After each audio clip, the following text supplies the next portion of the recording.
Kelas 6 UPTS Negeri 122 Gresik, nomor absen 15 di segmen laporan khusus.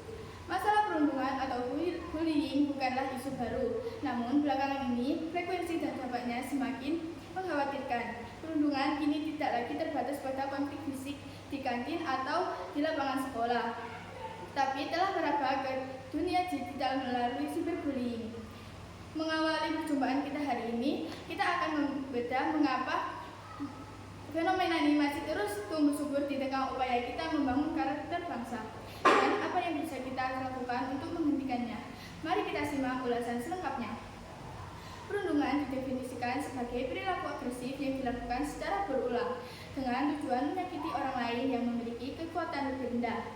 Berdasarkan data terbaru tahun 2026, jenis perundungan yang paling dominan saat ini adalah perundungan verbal dan psikologis. Pelaku sering bersembunyi di balik dari hanya bercanda, padahal dampak yang ditimbulkan pada korban sangatlah nyata. Di era digital ini, perundungan menjadi lebih berbahaya karena tidak mengenal batas waktu.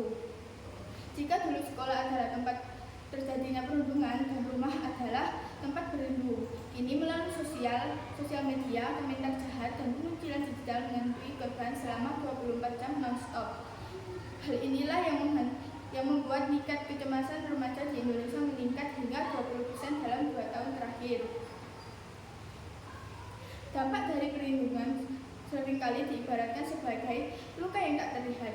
Para ahli psikologi menekan bahwa korban perundungan jangka panjang berisiko tinggi mengalami depresi, gangguan kecemasan, hingga penurunan performa akademik secara drastis.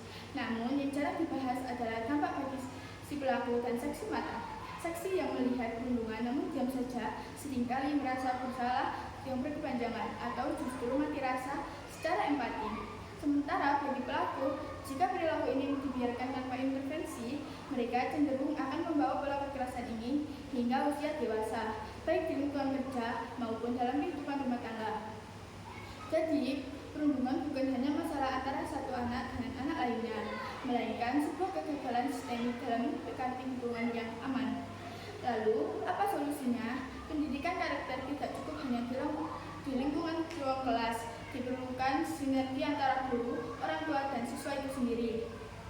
Program sekolah ramah anak harus benar-benar diimplementasikan, bukan sekedar slogan. Sekolah perlu menyediakan kanal pengaduan yang anonim dan aman bagi korban agar mereka berani bersuara tanpa takut akan sanksi sosial tambahan. Orang tua juga berperan penting sebagai pendengar yang aktif.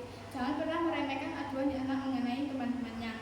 Demikian laporan mengenai perundungan. Mari kita mulai hari ini komitmen. Teman yang merangkul bukan yang memukul, jadilah lisan yang menuntun bukan merundung. Saya, Nur Salasati Nasila, pamit undur diri. Terima kasih. Wassalamualaikum warahmatullahi wabarakatuh.